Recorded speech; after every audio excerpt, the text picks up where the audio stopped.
Welcome back, everyone. You're watching Network Africa, coming to you live from our studios here in Lagos, Nigeria. We're still discussing the fresh violence eruption in South Sudan, and VOA's Jason Pantakin has been speaking to us from Nairobi. Thank you so much once again, Pantakin. Apart from calling for calm, is the government doing anything to prevent an escalation into a full-blown crisis? Well, I think we are already in a full-blown crisis. I don't think it's a matter of escalation. We have seen hundreds of people dead. We have seen UN camps attacked. We have seen massive heavy clashes in using attack helicopters and using tanks, artillery. We are there. We are in as bad a case scenario as it could be. And the government is one of the two parties. So the government and the opposition will certainly be trading blame, but I don't think.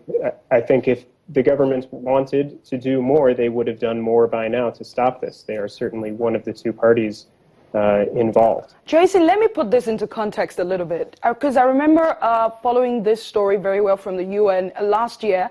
There was a resolution, and one of the successes recorded this time last year is the South Sudan ends the violence. They came together, Riek Machar and Salva Kiir agreed, and the process of signing this agreement began.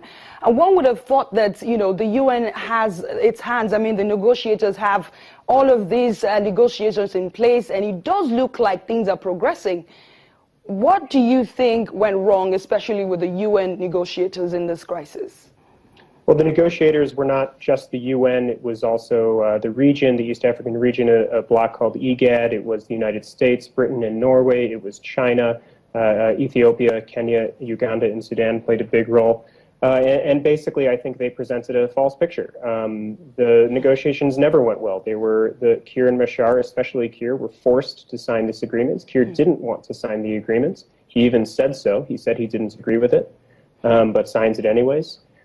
There was never an end to the violence. There was a slight dip in the violence, and a major dip in some parts of the country, but in a lot of parts of the country, violence increased. So I think it was on behalf of the UN mission in South Sudan in particular, and a lot of diplomats elsewhere, they presented a much prettier picture than the reality that we were seeing on the ground.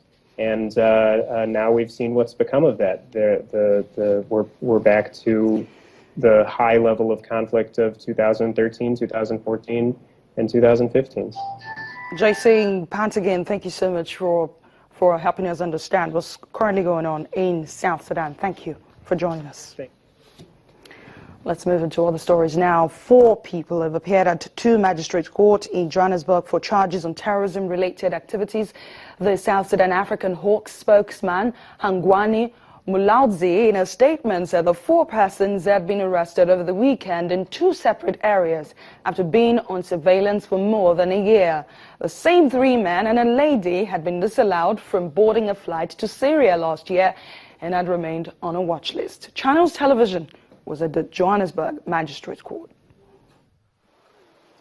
The 2 of the suspects who appeared in the Johannesburg Magistrates Court are said to be twin brothers. 2 men appeared in Johannesburg, charged with acts of terrorism, in that the state alleges that the 2 planned to cause an explosion at the buildings of the mission of United States of America and the Jewish institutions, which are both located here in South Africa. Their family members were also in court but would not speak to the media. But we asked the spokesperson of the Special Police Arm, the Hawks, Brigadier Hangwani Mulaudzi, on phone what exactly happened at the weekend. On Saturday, it was a culmination of that investigation, and we managed to seize a lot of items, your electronic items, computers, cell phones, documents, and surprisingly, we managed to also get, we got ammunition and stun grenades. This is a culmination of a year-long investigation after 4 persons, the same arrested, were disallowed from boarding a flight out of South Africa in 2015 to Syria. Look, we have 1 lady and 3 males that is the group of people that were arrested. And our information is that they wanted to actually move out to go and join ISIS in Syria and then come back and with their reign of terror. So hence we managed to make sure that they do not get any assistance in terms of boarding any international air flight to go into that side. The case has been postponed to the 19th of July 2016, and the twins remain here pending further investigation. From Johannesburg, South Africa, Betty Dibia, Channels Television News. Betty Dibia joins us now from Johannesburg. Thank you so much, Betty, for speaking to us. Thank you. Can you break down for us the sort of activities these four men were involved in before they were arrested? According to the National Prosecution Authority spokesperson as well as the Hawks, they confirmed that four of them in separate incidents, that's two, the siblings, even the other two are siblings, a lady and a man, and these twins who are 23 years old were found with a lot of things. They had been following them for years, for about a year. And that they believe that, you know, with the things found with them, the stun grenades and ammunition, as well as computers, cell phones, and which they're still studying, said that probably they're about to plan attacks, or that they're planning attacks, or trying to go to Syria, after which they will come back and carry out a number of attacks. But what is not yet clear is if they actually belong to IS as a group, or they're, you know, self-radicalized, the lone wolves acting on their own and trying to belong to the group. That is not yet clear.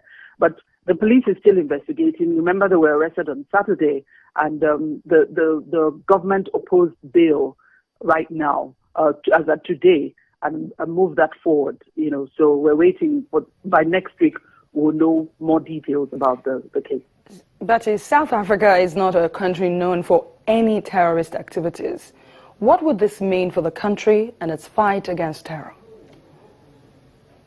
Well, we know that you have quite a lot of young people. We've heard travel warnings, travel advisories from the U.S., the British, and some other governments that there are recruits. Remember the young girl who is almost a minor, who was caught trying to leave the country, probably to be recruited by IS. We don't have confirmation about that, but you have a lot of young people who, as I said, probably self-radicalized from what they see through social media as well. And we know how wide the web that the terrorist groups have to recruit young people by the kinds of messages they pass through them, even funding as well. I'm not saying that's the truth in this case, but we've had reports like that. And the authorities are on alert for situations like that. Betty Dibia, thank you so much for joining us, our South Africa Bureau Chief from Johannesburg. Thank you. Let's take another break on Network Africa. When we come back,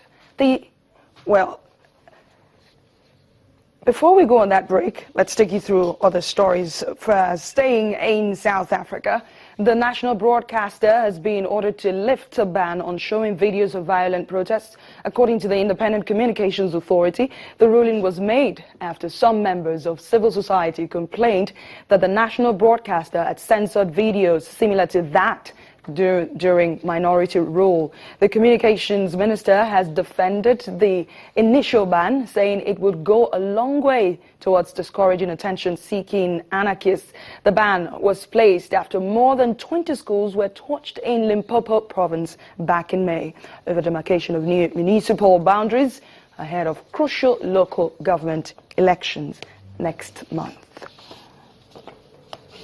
Now let's take that break now. When we come back, the United Nations is not confident things will go as planned as the DRC prepares for upcoming elections.